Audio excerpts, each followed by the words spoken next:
In the beginning, there was no Hyrule to speak of. The world was formless and empty, nothing but a diluted soup of atoms in an empty void, forever silent and lifeless. But then, the three goddesses incarnated in flesh and bone and made of the quiet universe the verdant world that the Hylians many eons later will call Hyrule. Their names were Din, Nairu, and Farore. Din, made of fire, used her strong flaming arms to create the red earth and cultivate the land, making it fertile to the wondrous flora that would spring all around the well of creation. Nairu, once the strength of nature was established, poured her wisdom over the land and gave the spirit of order to the world. As if in a dance with nature, the duality of existence was determined. There was right and wrong, light and dark, wisdom and foolishness. And then there was Farore, life-giver. Her essence would produce all life forms that would inherit the earth and follow the law established by her sister. Among the three goddesses, the natural triangular balance was created: the strength of nature, willpower life, making it seek power, but also challenged the law of Nairu. The law remained as a source of wisdom to firmly separate the realm of the possible and desirable from the chaos that unchecked strength might bring. And the valor of living beings would rise to defend the world, and Nairu's law against those that might seek to tarnish it. When the goddesses saw their creation, they were satisfied, but before departing, they enshrined in a relic the essence of their powers: strength, wisdom, and valor. They were made physical form and kept in balance as they were in the natural world. As they did so, to this Triforce were tied the destinies of three avatars, forever reincarnating to reprise their roles as savior, sage, and conqueror. They were a being of pure desire, driven by power, a maiden made of light, purest essence of the goddess Nairu and her wisdom, and the hero of valor that would rise time and time again to challenge the corrupting force of the darkness and forever stand as a guardian to the light. You might know them as Ganondorf, Zelda, and Link.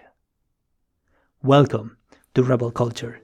Today we will explore the nature of the many avatars of the hero of valor, Link, that players can experience across the games of the Legend of Zelda franchise, as well as the role of Ganondorf and Princess Zelda in this conflict that seems to repeat forever in game after game.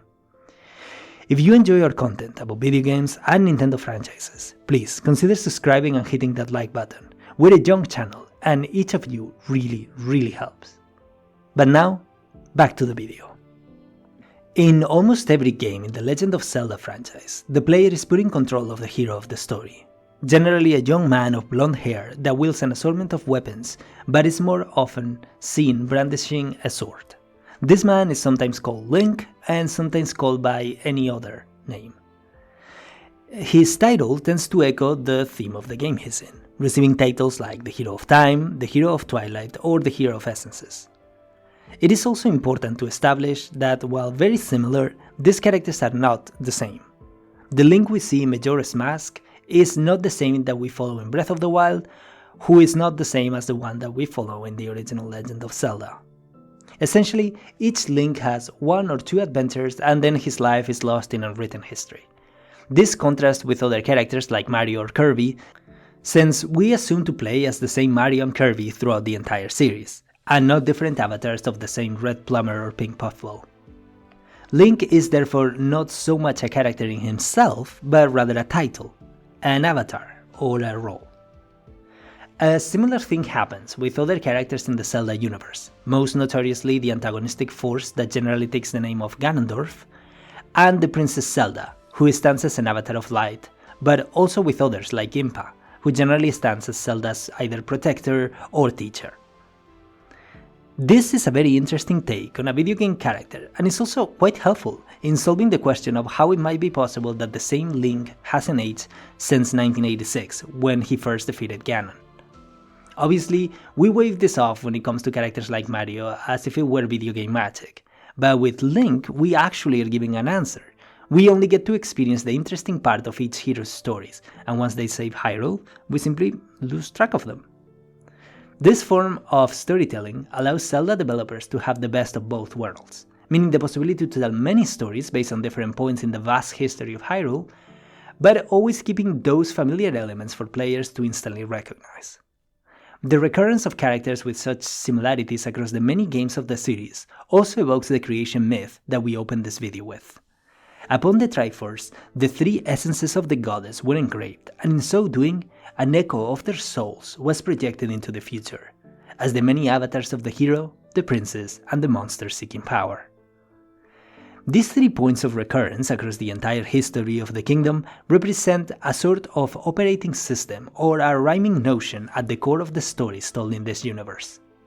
When I say that they act as an operating system, I don't mean that metaphorically, since an operating system essentially structures the way in which programs can be run, and define certain limitations. So does the recurrence of characters like Link and Ganondorf structure the stories that can be told in Hyrule without limiting the storytelling potential. Hey, if you're enjoying this video, consider subscribing to Rebel Culture. We're a new channel taking on all the nerdy topics that I'm sure you'll love. But now, let's get back to the video. The Legend of Zelda has told the stories about gigantic robots taking over Hyrule, an apocalyptic flood washing over the continent, and a world where people just were really into trains. But the echo of these characters still rings in these stories. I am not saying that they cannot innovate with the core story, but the verses at the core of these stories, set by the goddesses in the dawn of creation, will make it so that the more the story diverges from the established avatars of valor, power, and wisdom, the more dissonant and wrong it would sound. Take for example a story in which a character resembling Ganondorf embarks on a quest to save a captive Link from the clutches of a corrupted Princess Zelda. This sounds pretty cool, and I will play this game in a heartbeat, but it will break almost all established rules in this franchise, and would require a ton of exposition to establish why this version of the ripped red-haired dude is good while up until now he has always been the bad guy. The many recurrent heroes in the Zelda franchise therefore not only act as characters themselves, but as hooks for the audience to immediately understand the structure of this game. This can be seen while playing the original games that were so scant with their exposition as to why Ganon or Ganondorf's plan was. Essentially, if you see in your screen a blonde elf-looking guy dressed in green, you more or less know what's up. Maybe this time Ganondorf wants to kidnap Zelda Bowser style, maybe he wants to resurrect an eldritch monster, or maybe he is the eldritch monster. But the nature of the story is clear. This guy is bad news. No matter whether he looks like a Gerudo or a pig in armor. Something that I love about these characters is seeing the incarnations of a young Link, finding his epic destiny while starting as a lost boy raised in a corner of Hyrule as a farmer or a young apprentice. I love how these games weave the story of Link in these kind of stories, almost as if he was able to hear the echoes of Farore's valor across time. And with nothing around him up until that point to suggest that he is anyone important, he takes on the mantle of the hero that he was always meant to be, ever since the beginning of time. A millenary call to adventure, their forever hero is always ready to answer. So thank you for watching Rebel Culture. If you enjoyed this video, subscribe. We have tons of content about Zelda and Nintendo. Remember to click the like button if you enjoyed this video, and also to ring the bell icon. Besides that, thank you for watching, and I will see you in the next one.